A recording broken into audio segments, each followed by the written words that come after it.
choosing pieces of art, especially for this exhibit, it's always interesting for a juror in my role to find pieces which are they're not the traditional.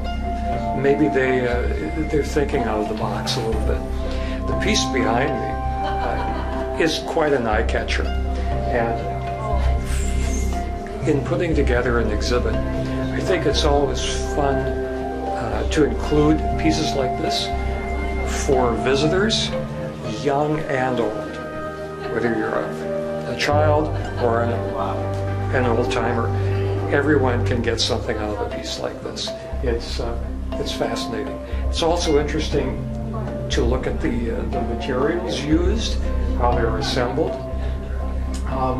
The piece is not, it wasn't intended to be an exact model or replica, but it's rather intriguing. You try to figure out what is the artist trying to say here. This is a plane, it's a church body. A lot of interesting things going on. Any viewer could spend quite a bit of time playing with this thing in their minds. So for the Arts Alliance, this, and as the juror of this exhibit, I can't resist including a piece like this, something that makes people think outside the box a little more. So it's fun for everyone in the community as well. Well, I guess the piece, if you look at it, I call it Fields. And basically, it's kind of a play on words, but these are fields. And it's about contour, composition, even the road incorporates into the piece. So when I compose and do work, I think the important thing for me in photography is the composition. That's what I love to do, and I guess this kind of epitomizes some of the compositional things I like to sit and do. For some reason, the horse skull kind of caught my eye a little better with the fine line and the depth, and goes on a nice, narrow wall decoration decor. Everything that I do on here is all pretty much authentic stuff. Elkhorn, the twisted elk fringe hide. These here, twisted. I have an albino turkey feather on this particular one. Everything's wrapped. Stems are wrapped to show security. And I have brass beads and cones, a lot of horsehair going through the back. It's all acrylic paint. What I try to depict here on this particular piece was the Pinto paint horse.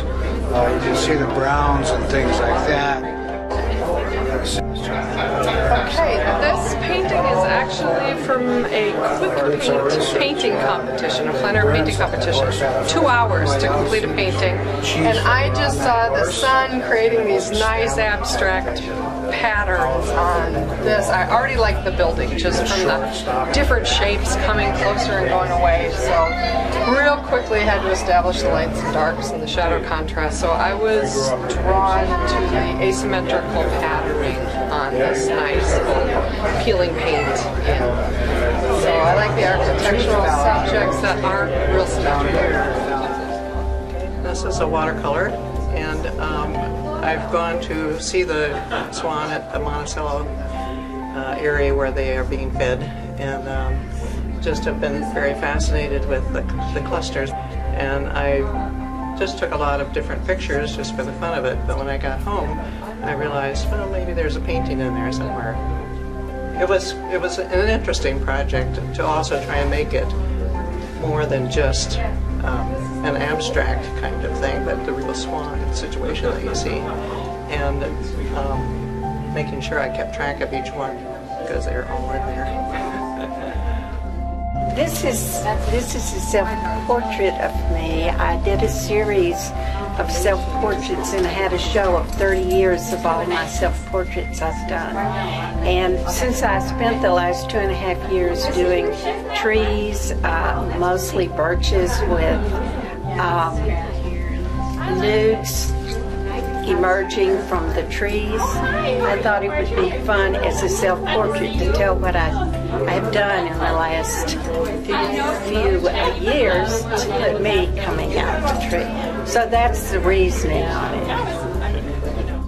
Not too many fiber artists tend to enter in a Juror exhibit, which is primarily paintings, drawings, some prints, and sculpture. The pieces behind me are really stellar pieces, I feel, because while they're needle art, there's a narrative, they're colorful, they're really alive pieces. There's nothing boring about this piece. You can get into the piece trying to figure out what is the artist trying to say. Part of the answer might be in the title, but in this case, these pieces could be, you could enjoy this piece as much without knowing the title. And you can also kind of get into this technique. So we have fabric which has been stitched and quilted with the addition of beads, but they're artistically really well put together. There's a balance, they're colorful, pretty skillfully done for needlework. And I have to say the framing of these pieces is also very well thought out. Many times artists produce beautiful work, but the framing kind of falls a little short. In this case, it's just about perfect for the pieces. I should say a little bit about the Arts Alliance, and in that, one really has to give credit to the community for staging an exhibit like this.